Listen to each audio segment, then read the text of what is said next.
Hey guys, this video is to discuss color depth from black to blonde and how it applies to permanent makeup. Now, in hair color, they actually categorize all colors from 1 to 10. And what I want to discuss is the underlying pigments for each of these pigments. So with any black tone, the primary underlying pigment is blue. And why this is important is I want to show you, I want to explain to you the underlying pigment of each color at each level and how it, so then you can understand how it applies to permanent makeup. So you can understand the base of each tone and the base of each depth of each color and each pigment that we choose. So when you pick up a pigment, depending on how light and dark it is and depending on the tonal quality of that pigment, you'll be able to know what makes up that brown. So to level 2, we actually have a lot more red, and 3s and 4s also have a lot of red.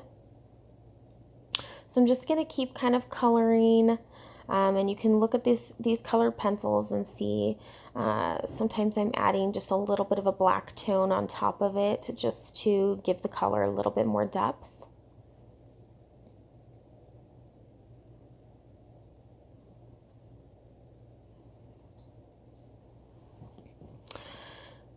But the reason why this is important is because when choosing a modifier to make each of these pigments, depending on the lightness and the darkness, look really rich, you need to understand the base of each color. And just depending on the lightness and darkness of each color, that will automatically tell you what the base of each of these pigments are. And then in addition to the base, depending on the tone of the color, that's what will show you what else the color is made up of. But first and foremost, every time you pick up any pigment before you put it in someone's skin, you need to be able to look at it and know what the base of that pigment is. Now, as you can see, as we get to these lighter tones, the base of these pigments are really a yellow. And in these medium tones, it's more orange, and then as you get darker, it goes red, and then in the very darkest tones, the bases of these colors are blue. What is really interesting to know that I showed in the other video is that every single brown is made up of all 3 primary colors. So if you haven't watched that yet, please do go watch that. But this is, again, to help you determine the base of each of these pigments. So to level 1, we call that a black. Level 2, we call that a brown black. Level 3, dark brown.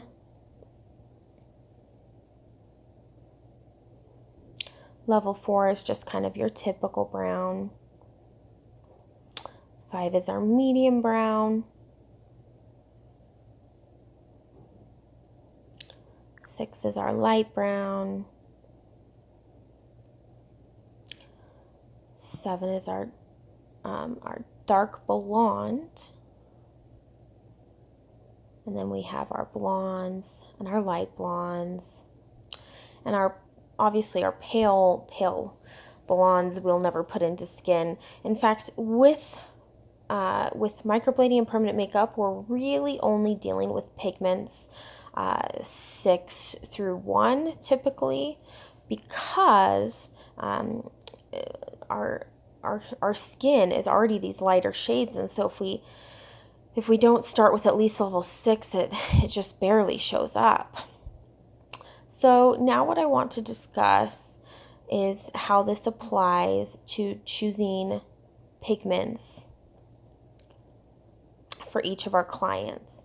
We really just want to categorize these to anything lighter than a 6 is going to be our blondes, And the base for all blondes is going to be golden.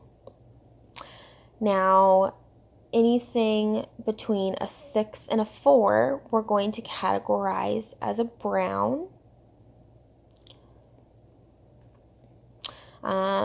We'll actually draw this line right at a 5 because typically your browns in level 6s and 5s still have some warmth to them, kind of some caramel undertones. But once you reach a level 4, they get a lot darker, a lot deeper, and they tend to be cooler tones. So that's where I'm going to put the cutoff here. And now, what is caramel? When I say caramel, I know above I was saying orange. It's really just a toned down copper. And copper is really just a nicer word for orange. And golden is just a nicer word for yellow. And to clients, we never want to say yellow or copper. We want to use the words golden and caramel. If you ever use the word copper or orange, it's going to freak out your client. So for all blondes, your base color is golden. For all browns, medium browns, your base color is caramel. And I just want to give you that visual there of just to remember, because sometimes you'll hear me say yellow, sometimes you'll hear me say golden, sometimes you'll hear me say caramel, copper, and kind of exchange all of these words. So really all toned down means is adding a little bit of a brown into it so that these aren't bright, crazy colors. These are more natural, soft pigments that you would put onto the skin. So instead of clown orange, it's a nice warm caramel that you might use as, for example, a bronzer. Okay, so, and then for these darker tones, the underlying pigment is cherry, which is just really toned down red. You don't deal with the underlying pigment of blue except for that level black, which you just never, ever, ever want to put true black into the skin unless you're dealing with eyeliner and things like that. But that is not something that I'm even going to go over because it doesn't really apply to microblading. So now that we understand kind of the different tones of different pigments and the underlying pigment for these categories, I want to explain to you how this applies to picking which modifiers to use and when you're mixing your pigments for your clients. So I'm using this chart and seeing the underlying pigments for each category, which would be your blondes, your browns, and then your dark browns. You can use this chart in reverse to show you what you would use for as pigment modifiers. So for your dark browns,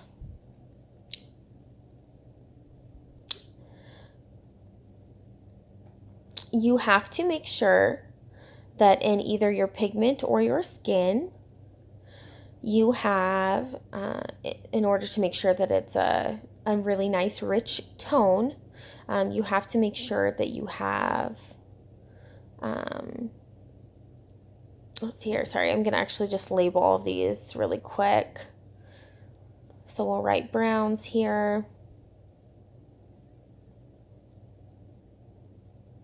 And this is like light and medium browns again. The darker browns are their own category, and then these are really our blondes.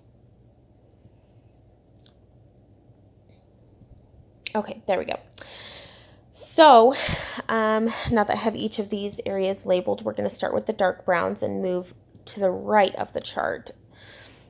So for all dark brown colors, you need to make sure that either in the skin or in the pigment that you have your red as well as your caramel as well as your golden. So you literally just work backwards on this chart, knowing the underlying pigment for each each section, and you need to have the warmth in each level on everything left of the chart in order to make sure that your pigment is a nice, rounded, and balanced color that's not going to go ashy in the skin. So for example, browns, you move upwards and you just need to cover caramel and golden. You need to make sure that both caramel and golden are in either your skin or pigment. And blondes, moving up and left, you only need to worry about golden. So I hope that this is an okay visual to just show you all of this, but you can obviously see by just looking above that all of your blondes, you can see that base tone of that golden. All of those browns, you can see the base tone of the caramel, and then all of those dark browns, you can see the base tone of the cherry.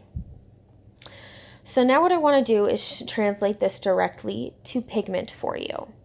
So I want to show you what golden looks like in a pigment. And these are J'adore pigments. This first one is our golden. This second one is our caramel. And she is actually working to produce an actual caramel pigment for me, but for now I just mix the golden and the cherry. And then we've got our cherry tone. So as you see, when you look at these colors, you don't think yellow, copper, or red. You see really nice toned down pigments that you could actually see going on into the skin and onto the skin with either permanent makeup or just regular makeup. So these are not clownish colors. These are nice, natural, neutralized colors, but they still have that warmth. So again, this is our cherry. This is our caramel. And this is our golden.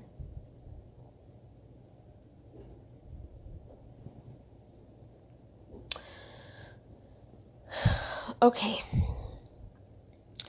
Now we use these three modifiers as both modifiers and glazes. And I will explain the difference to you and how I use these and how I utilize these when mixing pigments. But I first wanted to show you an isolated example of each of these tones so that hopefully as you're looking at your different pigment tones and you're looking at you're trying to find and see the base colors in each of your pigments, hopefully you'll be able to see these tones and pick them out a little bit easier.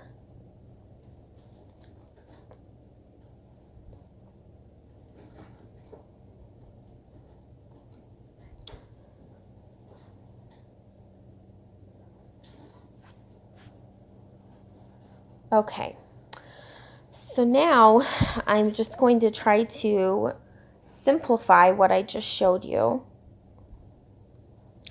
And we're just going to separate this again into three categories. Blondes. And this is to get rich colors in the skin for permanent makeup. So we're going to separate it into blondes, browns, and dark browns. Because those are really the only three categories of tones that we need to know of tonal depth for permanent makeup. So for blondes, again, we need to just make sure that there is golden in either the skin or the pigment. And for browns, you need to make sure that there's both golden and caramel. And how do you know if their skin has golden or caramel in it? That is a good question. And we'll go over that shortly. But I just want to finish this little chart here. So dark browns, you need your golden, your caramel, as well as your cherry.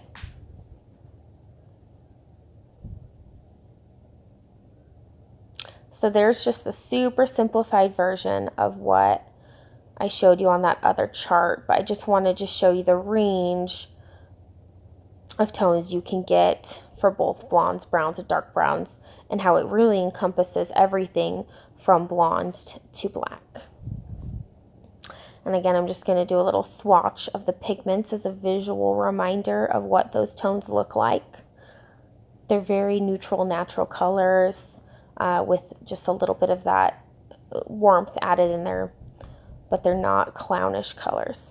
Okay, so how we tell if golden is in your client's skin is by their vein color. If their veins are green, they have golden in their skin. Why is this? It's because if they don't have gold in their skin, their veins look blue. So if they have gold, blue plus gold equals green. So that's the number one trick that you need to know, is depending on their vein color, that will automatically tell you if you need to make sure that they have gold in their pigment. Okie doke. Now we're going to move forward to discussing depth and how it plays a role in color. With tattoo machine work, it actually goes into the dermis, but all microblading stays in the epidermis if it's done correctly. And I've seen certain classes that will say it goes in the top layer of the dermis. I guess, you know, for all intents and purposes, I'm going to teach you how I was taught, which is that it all rests in the epidermis. Okay, so we've got our skin, epidermis, dermis. So with our first pass, so we'll say first pass, second pass, and then either third or glaze, and I will show you what I mean by glaze.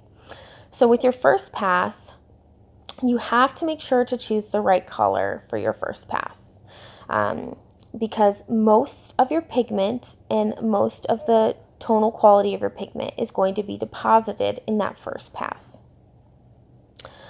But you absolutely can adjust your color as you move forward, and that's what I want to show you.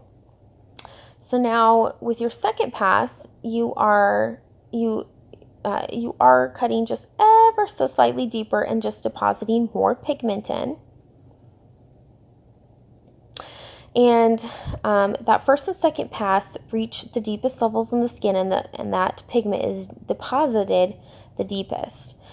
Now on your final ink baths, that is where you're doing your color glazes, which I'll teach you how I do this and why I do this. Anything that goes in as a glaze just sits on this very top layer of the skin.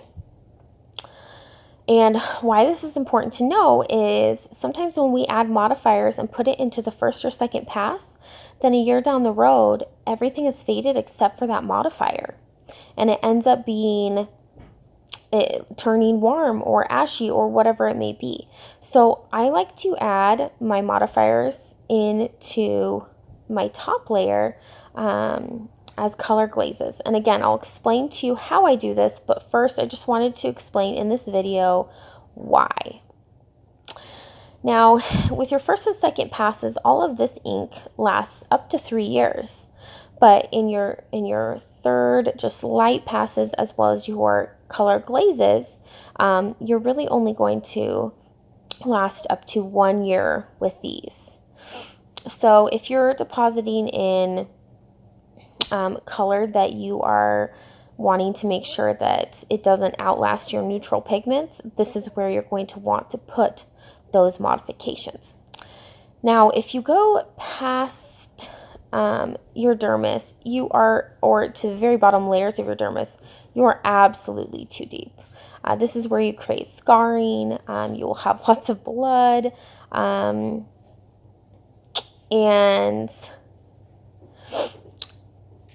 yeah, more than one drop of blood, that is your number one sign of that you are too deep for microblading. But I just also want to throw that in there because that's something we always have to look out for as artists, because we don't want to be scarring our clients. So here's the science of why I have my color system the way I do, in both how I choose my pigments as well as the depth and the level of the skin I put it into. And in our next videos, I'm going to show you the how.